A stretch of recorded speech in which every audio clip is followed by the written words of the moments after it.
Imyigaragambyo mu gihugu cya Kenya yamaze gufata indi ntera, ubu ibihumbi by'urubyiruko byamaze kwinjira mu nteko nshingamategeko.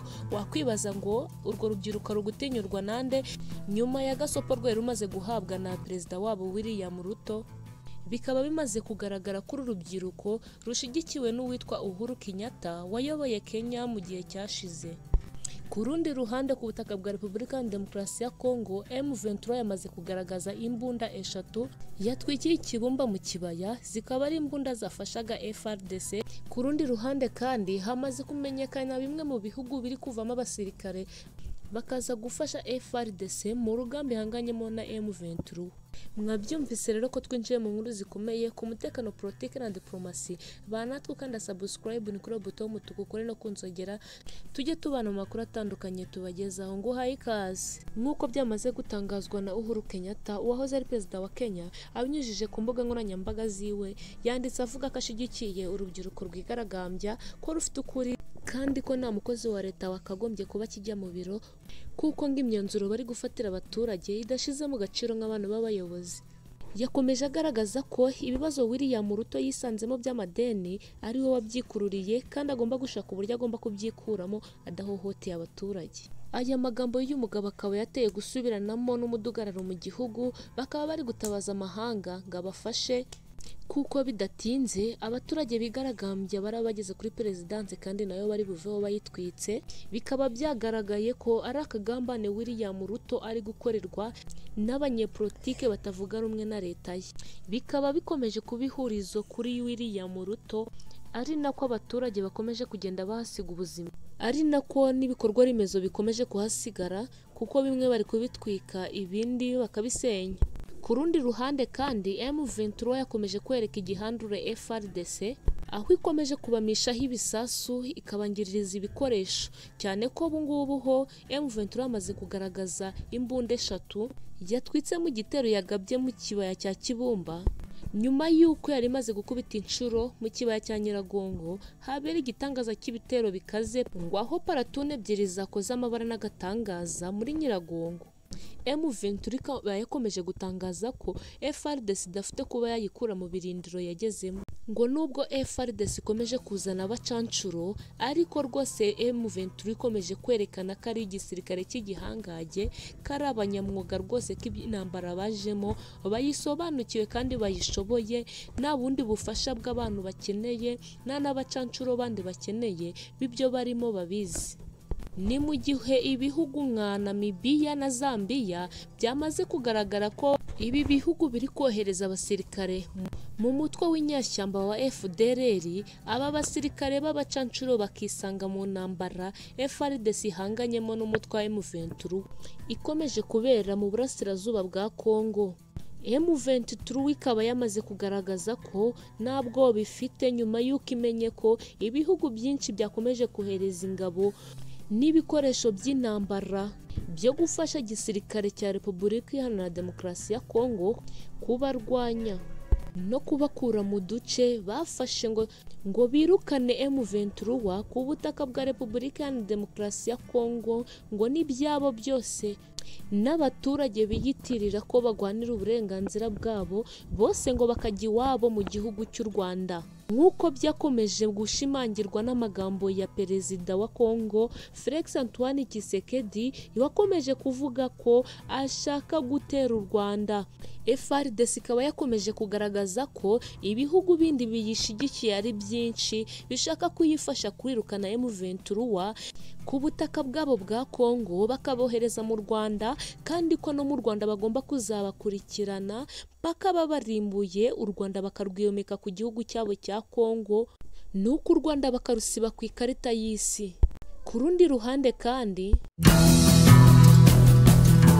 twinjiye ku nkuru zikomeye zaramutse zivuga ku butaka bwa Repubulika ya Demokarasi ya Kongo. Bimwe mu biramutse bivugwa rero, biravugwa ko M23 hari uduce tumwe na tumwe yaba yarekuye ikadusiga mu maboko ya FARDC kandi ku bushake bwayo. Andi makuru nayo yamaze kumenyekana nuko FRN iyobowe na General Hamada yamaze kwiyunga ku gisirikare cya FDLR FOCA. Ikanyabanyonga naho ngo imirwano irarimbanyije, abasirikare b'abarundi rwose bakomeza kubapfira umusubirizo, bamwe rwose bari bafatanyije na FARDC rwose Ikanyabanyonga abarundi barahapfiriye na FARDC, abasirikare benshi bamaze kuhasiga ubuzima. Nanone intsinzi kuri FARDC, ibyishimo ni byinshi, bamaze gutangaza ko Isake mu kibaya cya Kibumba FARDC rwose ngo yafashe abasirikare ba M23 ibakubita inshuro, nayo rwose ikuramo akantu nawe usangira n'abadakoramo, nayo rwose ikaba imeze neza, ikaba yavuze ko rwose yamaze gutangaza ko FARDC yaba yahakuye intsinzi mu kibaya cya Kibumba.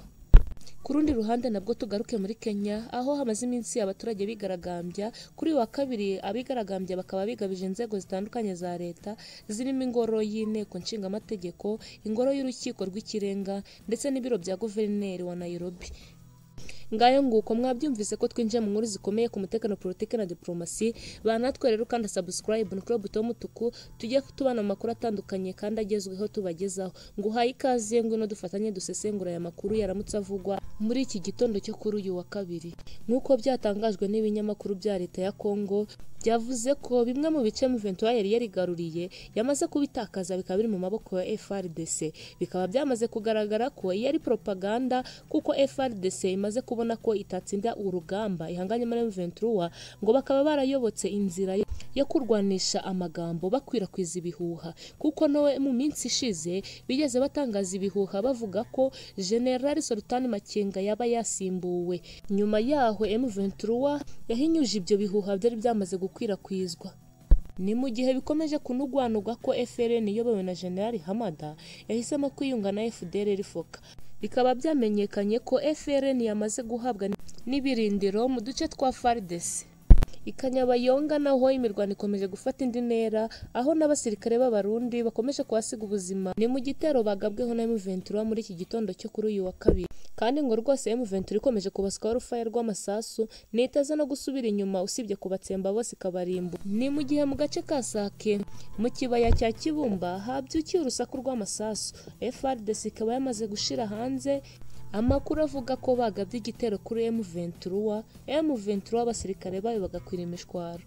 Nk'uko byamaze gutangazwa na Chiko Chitambwe ukuriye ibikorwa bya gisirikare muri Kivu y'Amajyaruguru, akaba yakomeje kuvuga ko Isake rwose bagomba kuhagarurira hagasura mu maboko ya FARDC, bakakura mu maboko ya M23, kuko babagabyeho igitero bakaba babonye ko byashoboka ko M23 bakwira imishwaro bakiruka bakava muri ako gace kagasigara mu maboko ya FARDC. Nanone ku rundi ruhande kandi mu gihugu cya Kenya, abigaragambya bigabije inzego zitandukanye za leta, zirimo ingoro y'inteko nshingamategeko, ingoro y'urukiko rw'ikirenga ndetse n'ibiro bya guverineri wa Nairobi. Izi nzego zose ngo abigaragambya bazisenyaguje banazitwika, ndetse amashusho yagiye hanze yerekana abigaragambya bavuga ko banateganya no gutera ahakorera perezidansi. Ni imyigaragambyo kugeza ubu bamaze gusigamo ubuzima ari benshi, kuko imibare yageze hanze ivuga ko abarenga 10 barashwe mu cyico na polisi ubwo yageragezaga kubatatanya, mu gihe ababarirwa muri za mirongo bakomeretse. Perezida wa Kenya Ruto mu ijambo rye yaburiye abategura, abateye inkunga ndetse n'abakoze, bakanashishikariza abandi imvururu n'akavuyo ko inzego z'umutekano zashyizweho ngo zirinde Repubulika ya Kenya n'ubusugire bwayo, zizoherezwa gucunga igihugu umutekano ndetse zinagarura ituze. Ku rundi ruhande kandi mu kibaya cya Nyiragongo M23 ikaba yahagabye igitero igamije kwirukana FARDC muri iki kibaya, cyane ko ngo iki kibaya aricyo FARDC kambitsemo intwaro zayo zose. Nanone biravugwa ko FARDC bikomeje kuyiyobera, cyane ko ku munsi w'ejo ngo kuwa mbere habaye impinduka mu gisirikare cya FARDC. Suriyotona Karunji akaba yagizwe umuvugizi mushya w'igisirikare cya Repubulika ya Demokarasi ya Kongo FARDC mu gace k'ibikorwa bya Sokoyi ikorera muri Kivu y'Amajyaruguru. Ku rundi ruhande kandi ejo ngo habaye inama karundura yakorwaga ku gisirikare cya FARDC yari yobowe na Chiko Chitambwe, wasabaga ingabo ze zakora iyo bwabaga kugira ngo birukane M23 Ikanyabanyonga. Ni inama itari yoroshye kuko abasirikare bagaragajemo impungenge zituma batatsinda M23, kuko ngo bafite ibibazo byinshi harimo n'inzara, kandi ko kujya ku rugamba bagahangana n'abariye bo batariye bitashoboka. Mwabyumvise ko twinjiye mu nkuru zikomeye ku mutekano, politiki na diplomasi. Natwe ukanda subscribe ni kuri buto mutukure no kunzogera tujye tubana mu makuru atandukanye tubagezaho umunsi ku wundi. Tubahaye ikaze. Ku rundi ruhande kandi umutwe wa M23 ubinyujije ku muvugizi wungirije Dr Barinda Oscar watangaje ko witeguye kwakira abagenzi babo basigaye inyuma batari ku rugamba kubera impamvu zabo zitandukanye. Wemeza ko biteguye kubasaba imbabazi bagakomezanya urugamba.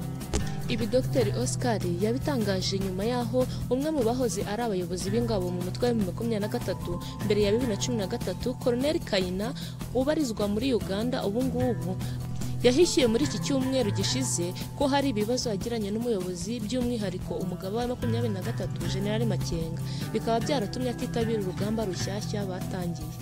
Mu magambo ya Colonel Kayina Innocent yatangaje ko intandaro yo kugira ngo aba bombi bashwane yabaye inama yagiriye Sultan Makenga. Yavuze ko ibibazo bye na Makenga byatangiye muri 2013 ubwo bari bamaze gutakaza umujyi wa Goma nyuma yo kutumvikana ku cyemezo cya General Makenga cyo gusubiza ingabo inyuma. Nyuma y'uko Kayina agaragaje imvamutima ye, umuvugizi wa General Makenga ari we Dr Oscar Barinda yatangaje ko biteguye gusaba imbabazi Kayina n'abandi nkawe bavuga ko bagifite agahinda kubera ibyabaye. Nanone ku rundi ruhande ingabo z'umuryango w'abibumbye zikorera muri DRC Congo uyu munsi kuwa kabiri zafunze ibiro byazo byakoreraga i Bukavu muri gahunda zikomeje zo kuva ku butaka bwa Repubulika ya Demokarasi ya Congo. Ubwo Bintou Keita ukuriye MONUSCO yari mu ruzinduko i Goma yagize ati ubu ntitugikorera mu ntara ya Kivu y'Epfo ariko turacyafite inshingano zo gusohoza muri Kivu ya Ruguru na Ituri. Ariko nanone ku rundi ruhande